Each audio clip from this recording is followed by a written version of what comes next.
Sa'da in the aftermath of the deadly blast, a grim reminder of the volatile situation in Yemen. The rebellion that started 4 years ago has claimed the lives of thousands of soldiers and Houthi rebels and destabilized the country. The government blames Iran for backing the Houthi rebels, who belong to the Zaydi sect of Shiaism. They deny any role in the blast, which took place as worshippers, including army officers, left the mosque. Now the government must decide how to respond: war or negotiations. The problem is that in a military confrontation, the army will be facing guerrilla fighters taking up positions in the mountainous areas, using ambushes, car bombs and snipers to inflict maximum casualties on the army.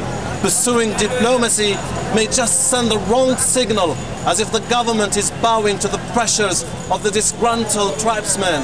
Yemenis are eager to see an end to the conflict. The Houthi group is a gang of criminals in which all the people reject. They perpetrate crimes that destabilize the country and contradicts with Islam.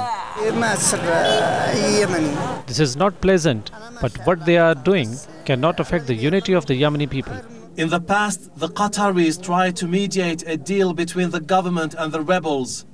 Despite an amnesty offered by the president, the Houthis said they would never lay down their arms.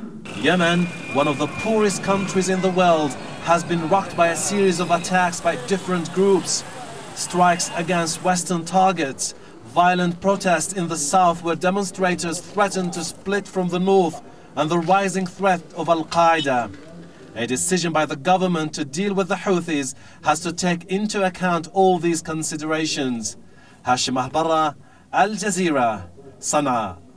Joining us now live from the Yemeni capital, Sana'a, is Mohammed Al-Qadi, a political columnist at the Yemen Times. Is there any doubt in your mind, in the minds of most people back in the capital, that the Houthis were to blame for this attack? Because they're denying it. Actually, you know, the government and the Houthis, they have accused each other for this attack, which is unprecedented in the fight that has been going on for 4 years now. And this is really a very serious development in the fight between the two sides. I think there might be some kind of groups in the two sides who are ideologically fanatic, and they don't want to see a peace process, overwhelming the area. Hashem said that the choice now had to be whether it was war or negotiations. Is it as black and white as that? I think, you know, they both, they cannot, from the experience we have seen, through the 4 years, nobody could defeat the other, and the only solution, the only option for them is to sit down and start some kind of dialogue and to revive the Qatar brokered peace deal. This is the only option, because, you know, some of them, they believe that they could defeat the other, but they have not succeeded so far. And this is the only option for them, is to go back to peace. This is a small area of a rather large country, but it is between Saudi Arabia and Yemen itself. Is it going too far to say that what's going on in that area, the fighting that's been happening for 4 years now, could destabilize the whole of Yemen?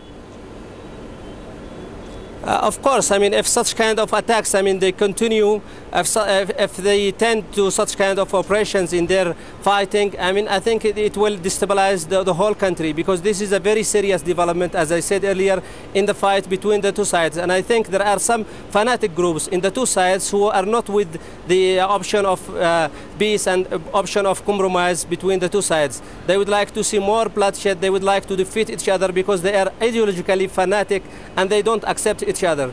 I'll tell you what I'd like to bring in now is a slightly different issue, although you may tell me that it's related. Within the last 10 days or so, we've seen Saudi Arabia and Yemen signing a deal to cooperate on fighting drug smuggling and organised crime. To what extent do you think that feeds into the destabilisation of the country?